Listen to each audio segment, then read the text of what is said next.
Hello viewers, আশা করছি সবাই ভালো আছেন। আজকে আমি দেখাবো কিভাবে Windows 10 কম্পিউটারে ওল্ড থিম পরিবর্তন করে আপনার পছন্দের থিম সেট করবেন।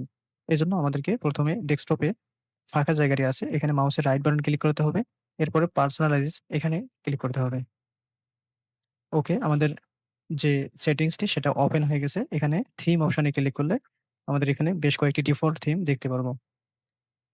এই সেটিংসটি আপনারা উইন্ডোজের যে নিজস্ব সেটিংস আছে সেখান থেকেও নিয়ে আসতে পারবেন। এজন্য আমাদেরকে সেটিংস এ যেতে হবে। এরপরে আমাদের সেটিংস এ আসার পরে পার্সোনালাইজেশন এখানে ক্লিক করতে হবে। ওকে। আমরা আমাদের যে থিম অপশনটি এখান থেকে বেছে নিতে পারবো।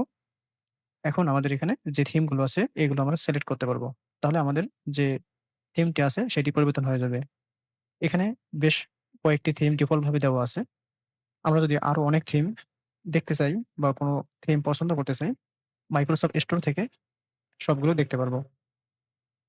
মাইক্রোসফট স্টোরে অবশ্যই আগে থেকে লগইন করা থাকতে হবে। মাইক্রোসফটের অ্যাকাউন্ট দিয়ে, অর্থাৎ হটমেইল অ্যাকাউন্ট অথবা আউটলুক অ্যাকাউন্ট দিয়ে লগইন করা থাকতে হবে।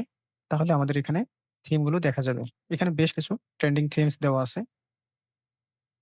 এখানে আমাদের অনেকগুলো থিমস দেওয়া আছে। এগুলো আমরা পছন্দ করতে পারবো, অথবা নিচে গেলে আমাদের আরো অনেক থিম আছে। যেটা আমাদের ভালো লাগে সেই থিমগুলো এখান থেকে চুজ করতে পারবো। সাপোজ আমার যদি এই থিমটা ভালো লাগে, তাহলে আমি এই থিমে ক্লিক করব। এরপর এখানে এপ্লাই থিম এই বাটনটিতে ক্লিক করতে হবে। ওকে, এটি এখন ডাউনলোড হওয়া শুরু হবে। একটু সময় নিবে। ডাউনলোড হয়ে গেলেই এটি আমাদের Windows 10 কম্পিউটারে সেট হয়ে যাবে। ইনস্টল হচ্ছে এখন।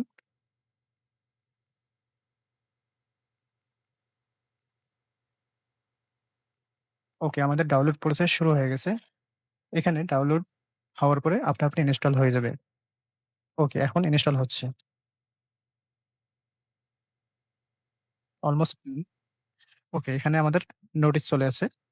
আমাদের যে থিমটি এটি ইনস্টল হয়ে গেছে এবং এটি সেট হয়ে গেছে। দেখি আমাদের এটি সেট হয়েছে কিনা। ওকে, আমরা এটিকে মিনিমাইজ করে দিলাম। এখন দেখতে পাচ্তেছি আমাদের যে আগের থিমটি ছিল সেটি পরিবর্তন হয়ে আমাদের Windows 10 কম্পিউটারে নতুন থিমটি ইনস্টলড হয়ে গেছে এবং এটি frequently চেঞ্জ হতেই থাকবে। অর্থাৎ কিছুক্ষণ পর আপনি এটি চেঞ্জ হবে এবং এটার যে ব্যাকগ্রাউন্ড গুলো খুবই সুন্দর ব্যাকগ্রাউন্ড আসবে, যেগুলো অনেক ভালো লাগবে।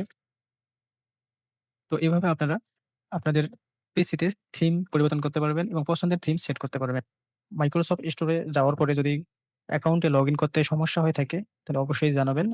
আমি দেখাই দেব কিভাবে মাইক্রোসফট অ্যাকাউন্ট ক্রিয়েট করতে হয়, কিভাবে মাইক্রোসফট স্টোরে লগইন করতে হয়, সবগুলো দেখাই দেব এবং কিভাবে থিম এপ্লাই করতে হয়, ডাউনলোড করতে হয় বা আপনার পিসিতে কিভাবে ইনস্টল করবেন সবকিছুই দেখাই দেব। ওকে, আজকে এ পর্যন্তই। ধন্যবাদ সবাইকে। যদি ভিডিওটি ভালো লাগে থাকে আমার চ্যানেলটি অবশ্যই সাবস্ক্রাইব করবেন।